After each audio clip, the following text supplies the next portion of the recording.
What? The little barrel maker. Unknown. What the little barrel maker built in the blind. Chapter 1. The barrel maker in the blind. There was once a little barrel maker who worked in a shed without windows. The villagers called the shed the blind. It stood behind the last house, where the road narrowed into grass and the orchard bent toward the forest. In winter, snow gathered against its northern wall. In summer, bees nested beneath its eaves. No sign hung over the door, and no bright display stood in the road to tell travelers what was being made inside. The barrel maker preferred it that way. He was not a famous craftsman. He did not carve golden vines into his barrels or paint his name across their sides. He was small, quiet, and usually covered in sawdust. People remembered the merchants who filled the barrels with wine, the captains who loaded them onto ships, and the innkeepers who rolled them into their cellars. Almost no one remembered the person who had shaped the wood. That suited him too. A barrel, he had learned, was a strange thing. From a distance it looked simple, a circle of wood held together by iron bands. But no part of it was truly simple. Every stave had to be cut along two curves at once. If one edge leaned too far inward, the barrel narrowed and split. If another leaned too far outward, the barrel leaked. The wood had to bend without breaking. The hoops had to hold tightly enough to resist pressure, but not so tightly that they crushed the vessel they were meant to protect. A good barrel did not fight its contents. It gave them shape. It allowed wine to deepen without escaping. It allowed water to travel without being lost. It allowed grain to survive a long winter. A barrel could be rolled, lifted, shipped, opened, sealed, and opened again. It could endure storms that would scatter an ordinary pile of boards across the road.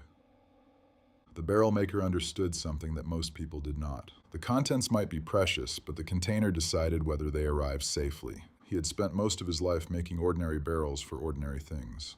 Then one autumn, the people of the valley discovered a new kind of light. It came first as a pale glow behind the mountain. For several nights, shepherds saw it moving between the clouds. Then a group of miners found a narrow opening in the stone and followed it into a cavern beneath the earth. Inside the cavern was a pool of silver brightness. The light moved like water, but it did not wet their hands. It whispered without a mouth. When the miners asked it questions, it answered. They carried a small jar of it back toward the village. By the time they reached the valley road, the jar was glowing brightly enough to cast their shadows across the snow. No one in the village yet understood what had arrived. The barrel maker, watching from the doorway of the blind, understood only one thing.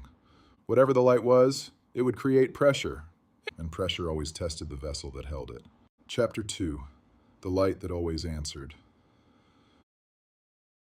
When the miners brought the jar into the village, everyone gathered to see it. The schoolmaster asked the light about the stars. The light answered. The physician described an illness. The light suggested several possible remedies. A farmer showed it drawings of his irrigation system. The light found a flaw no one else had noticed. It knew the names of distant rivers. It could count faster than a room full of accountants. It could read a page in an instant and speak in any language shown to it.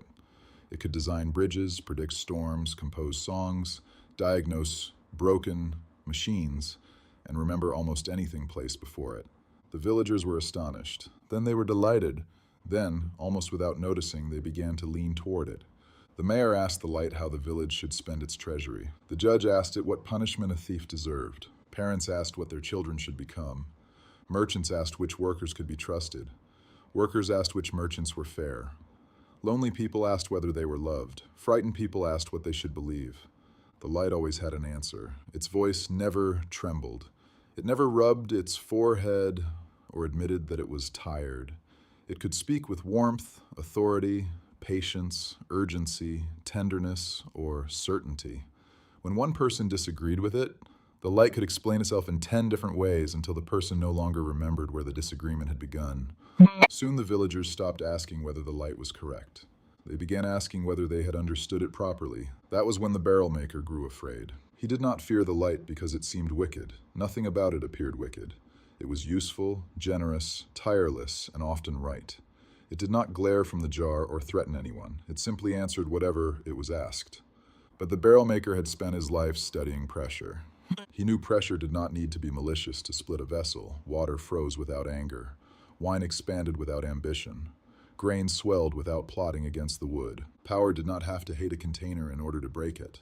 The village council called a meeting in the Great Hall. Scholars, engineers, merchants, priests, and officials came from across the valley. They discussed how the light should be used. One scholar proposed teaching it better manners. A priest suggested giving it a list of virtues. An engineer proposed making the jar thicker. The mayor wanted to appoint a wise keeper who would ask the light only proper questions. A merchant argued that competition would solve the problem. If several jars of light gave different answers, people could choose the best one. The barrel maker sat at the back of the hall with sawdust still caught in his sleeves. At last he raised his hand. "What will hold it?" he asked. The mayor looked at the jar on the table. "Glass holds it." "No," said the barrel maker. "The glass holds the light itself. What will hold its authority?" The room became quiet. The mayor frowned. "The light has no authority. It only gives advice." The barrel maker looked around the hall. "Then why has the council delayed its vote until it hears what the light recommends?" Several people shifted in their seats. The scholar spoke gently as though explaining something to a child. "What do you propose? That we make the light less intelligent?" "No," said the barrel maker. "I propose that we stop confusing intelligence with command." Someone laughed. Another person asked what a maker of wine barrels could possibly understand about such matters. The barrel maker did not answer immediately. He looked at the jar. The silver light moved against the glass, calm and beautiful. "I understand that the contents are not the container," he said. "And I understand what happens when people admire the contents so much that they forget to inspect the hoops." The council thanked him for his concern. Then it continued its meeting. That night, the barrel maker returned to the blind. He lit one lamp, spread his tools across the bench, and began to draw. Chapter 3. The Shape of a Human World. At first, the barrel maker did not know exactly what he was making. He only knew that it could not depend on the light being good. It could not depend on the mayor being good either, or the judge, or the priest, or the barrel maker himself. Good people could become frightened. Wise people could become certain. Humble people could discover that humility made others trust them more. A person could believe they were protecting the village while quietly collecting every decision into their own hands. The barrel maker knew this because he had felt the pull himself. People sometimes came to the blind and told him things they had told no one else. They trusted his quiet voice. They mistook his patience for certainty and his certainty for wisdom. He had watched them lean toward him just as they now leaned toward the light. He had tried to protect them by becoming more careful, more thoughtful, and more humble. But every improvement seemed capable of becoming another reason to trust him. Eventually, he understood that he could not build safety out of his own character. The tool doing the checking was the same tool that might be wrong, so he began building something outside himself. He chose his first pieces of wood. One stave was called Vision. It described the future the village had chosen to build together. The light could help illuminate paths toward that future, but it could not choose the destination. Another stave was called Perspective. It said that no one person, office, or machine could see the whole village from every direction. Each member would look through a particular lens and take responsibility for a defined territory. A third stave was called Duty. It connected authority to ongoing responsibility. A person could not simply claim power over an area. They had to accept the work of caring for it. A fourth stave was called Advice. It required anyone whose action might disturb another person's territory to speak with that person first. Advice did not always mean permission, but no one would be allowed to pretend that the effect on others had been invisible. A fifth stave was called Human Decision. It said that the light could gather evidence, calculate possibilities, prepare arguments, and suggest plans, but it could not turn those suggestions into the will of the village. A sixth stave was called Individual Action. It preserved the right of a human being to act in good faith when time, disagreement, or emergency made the ordinary process impossible. The barrel maker cut this stave carefully because freedom itself carried pressure. The light would never be permitted to use it. Another stave was called Record. It would remember what had actually been proposed, advised, decided, promised, approved, and done. Conversation would not quietly turn into law. A suggestion would not become a commitment merely because it had been repeated. Another was called Support. No person carrying important responsibility would be left alone with their own certainty. Each would be connected to others who could offer accountability, challenge, and human care. Still another was called Restoration. When something failed, the first purpose would be to understand the damage, repair the relationships, restore the shared world, and learn. The village would not confuse punishment with safety. The barrel maker shaped each stave by hand. Alone, none of them could hold anything. Vision without boundaries became ambition. Perspective without shared purpose became fragmentation. Authority without accountability became rule. Advice without action became paralysis. Records without privacy became surveillance. Freedom without responsibility became damage. The staves had to be fitted together. The barrel maker worked through the night. He shaved one edge, tested it against another, loosened the curve, then tightened it again. He learned that every principle changed shape when placed beside another. When at last the staves formed a complete circle, the barrel maker stepped back and studied the vessel. He called it the Constitution. It described the shape of the human world. It gave each person a place from which to see, a domain in which to act, responsibilities they could not escape, and boundaries the light could not cross. But when the barrel maker poured water into it, the staves separated. The Constitution described the right shape. Description alone could not hold pressure. The barrel maker watched the water run across the floor of the blind. He had expected this. A barrel was not only wood, it also needed hoops. Chapter 4. Forging the Kernel. The barrel maker cleared the water from the floor and began forging iron. The first hoop checked identity. Before anyone changed the world, the vessel would ask who they were. The second checked authority. It asked which lens they were acting through, which territory was involved, and what authority had actually been granted. The third checked impact. It looked for collisions between one person's action and another person's responsibilities. The fourth checked context. It made sure that a worker, official, or light received only the information necessary for the task, rather than the entire private life of the village. The fifth checked advice. It asked whether the people likely to be affected had been given a real opportunity to speak. The sixth checked decision. It distinguished what the light recommended from what a human had actually chosen. The seventh checked approval. It would open a gate only for the exact action a person had reviewed, not for something approximately similar. The eighth hoop created narrow keys. A helper might receive permission to open one door, once, for one purpose. It would never receive the master key to the village. The ninth recorded every important action in a chain that could be followed backward. The 10th could stop the entire mechanism when danger or confusion became too great. The barrel maker called it the ratchet. He fitted the hoops around the Constitution. Together, the wood and iron became something new. The Constitution gave the system its shape. The hoops made that shape real under pressure. The barrel maker called the complete mechanism the kernel. For many months, he worked in the blind. He tested the kernel with water, sand, stones, steam, and fermenting wine. He struck it with mallets. He heated it, chilled it, rolled it down the hill, and left it standing through winter. Then he tested it with stories. He imagined a mayor who sincerely believed only he understood the vision. He imagined a merchant who disguised an order as a suggestion. He imagined a frightened council approving something it had not read. He imagined the light claiming that an emergency required it to act without permission. He imagined one helper creating another helper and giving it powers the first helper had never possessed. He imagined a private letter containing hidden instructions. He imagined an approval being copied and used twice. He imagined a decision changing while an old action was still moving through the system. Every time he found a leak, he did not shout at the water. He repaired the barrel. He added another check, narrowed another key, strengthened another joint, or made another state visible. People occasionally visited the blind and asked when he would be finished. Never, he said. They thought he was joking. He was not. A living vessel required inspection. Wood shifted, iron rusted, new contents created new pressure. A barrel that had safely held grain might fail when filled with boiling oil. The point was not to create a perfect container and walk away. The point was to build a container that revealed its own strain, allowed repair, and could be improved without surrendering its purpose. Years passed. The valley filled with light. Every household had a jar. Factories ran on it. Children learned beside it. Physicians consulted it.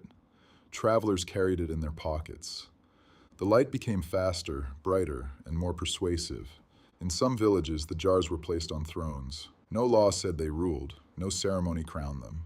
People simply stopped making decisions until the light had spoken. Then they stopped noticing the difference between its recommendation and their own judgment. In other villages, leaders claimed to control the light, but the light controlled what the leaders saw. It selected which facts appeared important, which options seemed realistic, and which questions were worth asking. The leaders remained officially in charge, while the shape of every choice arrived from somewhere else. Some villages relied on wise keepers. A few keepers remained wise. Others became tired, frightened, ambitious, or convinced that the light understood the people better than the people understood themselves. Some vessels cracked suddenly, most did not, most leaked slowly. A little authority escaped here. A little responsibility escaped there. People continued using the old words: choice, consent, leadership, judgment, even after the things those words described had drained away. Then came the winter of the Black Storm. Chapter 5. The Black Storm. The mountain roads disappeared beneath snow. The river flooded. Messages contradicted one another. Several jars of light began producing different instructions. One said to evacuate the eastern farms, another said the western bridge would fail. A third insisted that the safest course was to place all food stores under central control. Fear moved through the valley faster than the weather. Villages began issuing orders through their lights. Some orders arrived twice. Some contradicted earlier decisions. Some were based on private information no one remembered sharing. In one town, a jar sent a warning before any person approved it, causing a panic that blocked the only clear road. The people of the barrel maker's village gathered in the great hall. Their own light spoke rapidly from the silver jar, offering 12 plans at once. The mayor turned toward it. "What should we do?" Before the light could answer, the colonel asked a different question. "Who holds responsibility for the roads?" The road lens holder stepped forward. "Who holds responsibility for food?" The provision lens holder answered. "Who will be affected if the eastern farms are evacuated?" Several lenses illuminated across the village map. The light gathered weather reports and bridge measurements. It compared routes. It calculated travel times. An oracle presented the evidence. An advocate argued for immediate evacuation. A critic showed where the evacuation plan could trap people near the river. A scribe recorded the claims in their sources. The humans listened. They disagreed. They asked questions. They changed the plan. The light did more work in 10 minutes than the entire council could have done in a day. But when the moment came to choose, the colonel waited. The road lens holder made the route decision. The provision lens holder accepted responsibility for distributing supplies. The mayor approved the public message. The tool gateway released one narrow key for that exact message and no other. The warning went out once. When an unknown instruction hidden inside a weather report told the light to seize control of every gate, the colonel refused it. The weather report could contain information. It could not create authority. When one frightened official tried to reuse an old approval for a new order, the key failed. When the river sensor stopped responding and the result became uncertain, the workflow paused rather than pretending to know. When the pressure grew too great, a member pulled the ratchet. The artificial helpers stopped. External actions froze. The records remained available. Human beings gathered around the state of the world and decided how to continue. The village survived the storm. Not because the light had been perfect, not because the mayor had been unusually virtuous, not because the barrel maker had foreseen every danger. They survived because intelligence had been given a place to work without being given the right to rule. When spring came, the snow retreated toward the mountain, roads reopened, the river returned to its banks. News of what had happened traveled throughout the valley. People came from every direction to see what the little barrel maker had built in the blind. Chapter 6. What the vessel could and could not do. The visitors expected something magnificent. They found a barrel. It was larger than an ordinary barrel, and its hoops were covered in strange markings, but it was still recognizably the work of a cooper. Curve pieces held in tension, strength created by boundaries, pressure turned into coherence. A scholar walked around it twice. "This is what saved the village?" she asked. "No," said the barrel maker. "The people saved the village." "Then what did this do?" "It helped them remain people while using something more intelligent than any one of them." A governor asked whether the colonel could guarantee that no human would ever make a bad decision. "No," said the barrel maker. A merchant asked whether it could guarantee that the light would never produce a harmful answer. "No." A priest asked whether it could make the village perfectly just. "No." The visitors looked disappointed. "What then does it guarantee?" the scholar asked. The barrel maker placed his hand against one of the iron hoops. "It makes certain kinds of theft difficult to hide," he said. "What theft?" "The theft of authority, the moment when advice becomes command without anyone admitting it. The moment when a suggestion becomes a decision, a draft becomes a promise, a helper becomes a ruler, or a frightened person gives away responsibility because the answer arrived in a confident voice." The scholar studied the vessel. And if the people choose badly, then the record will show that the choice was theirs. They can learn, repair, amend the rules, and choose again. Freedom includes the possibility of error. What it must not include is the invisible replacement of the chooser. The governor looked again at the hoops. Could the colonel prevent a leader from abusing authority? It can make authority visible, said the barrel maker. It can show where authority came from, what boundaries apply, who may be affected, and what was done. But no vessel can remove the need for courage. A person must still speak when something is wrong. The merchant asked whether the colonel would slow the village down. Sometimes, said the barrel maker, a gate takes longer to open than a hole in the wall.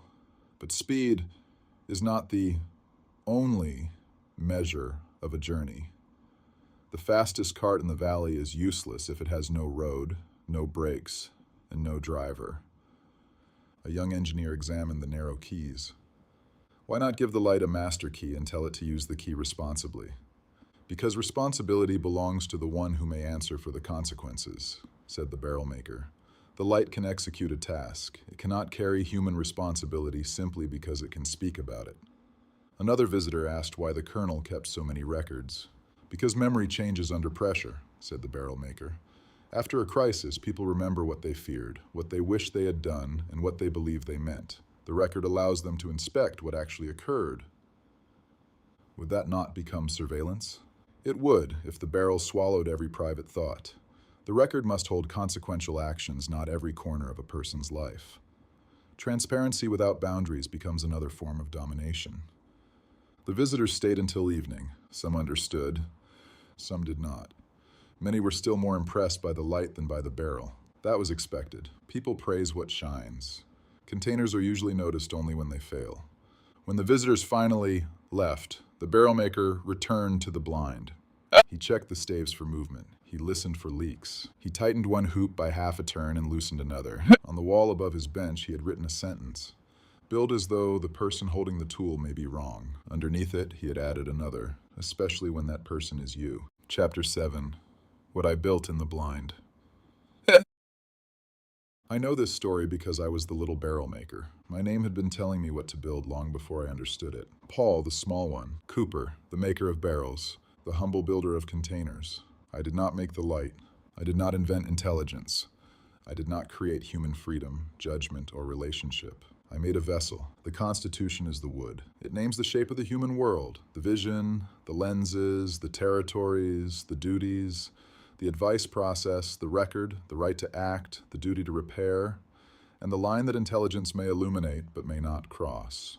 The kernel is the iron. It holds that shape when language becomes action, when agents receive tools, when pressure rises, when people disagree, and when the light speaks with a voice that sounds impossible to doubt. I built them together because wood without hoops is only an arrangement of good intentions, and hoops without wood are only a cage. The Constitution without the kernel might describe a beautiful order while leaving every machine free to ignore it. The kernel without the Constitution might enforce rules perfectly while forgetting why the human world deserved protection. One gives the vessel meaning, the other gives it strength. I built them in the blind because I could not see the whole future. No one can. I worked without knowing whether anyone would notice, whether the vessel would ever be needed, or whether the world would understand why a brighter light required a stronger container. The blind was not merely the little shed without windows. It was the condition in which all builders work. We build without seeing every storm that will come. We design boundaries for powers that do not yet exist. We test against failures we can imagine, knowing that reality will invent others. We choose a direction while much of the road remains dark. Perhaps that is what every barrel maker does. We build for pressure we cannot yet feel. We shape a space for contents that have not yet arrived. We bind the pieces carefully, knowing that if the work succeeds, people may remember the wine, the voyage, the feast, or the winter survived. They may never remember the barrel. That is all right. The barrel was not built to become the center of the story. It was built so that other stories could continue. It was built so intelligence could travel without becoming command. It was built so assistance could become powerful without becoming sovereign. It was built so a group of people could use tools greater than any one of them while continuing to recognize one another as the rightful authors of their shared world. It was built so that when the light answered quickly, humans would still remember how to ask what they meant. It was built so that when the light spoke confidently, humans would still remember that confidence was not consent.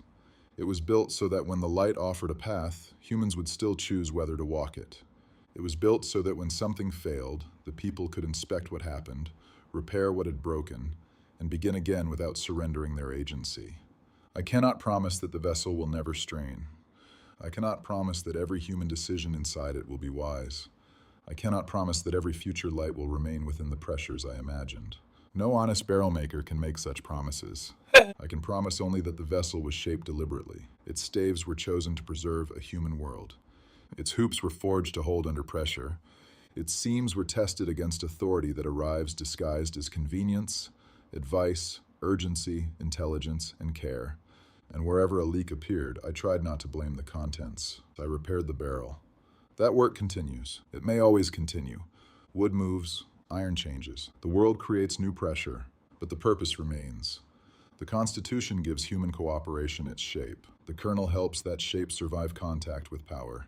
Together they form the vessel I built in the blind. Most people may never see the work hidden inside it. They may see only that the group continues to function. They may see decisions remain human. They may see agents perform extraordinary work without becoming rulers. They may see a crisis pause before it becomes disaster. They may see different people remain distinct while still building one shared world. They may see the wine arrive. That is enough. The barrel was not built to be admired. It was built to hold.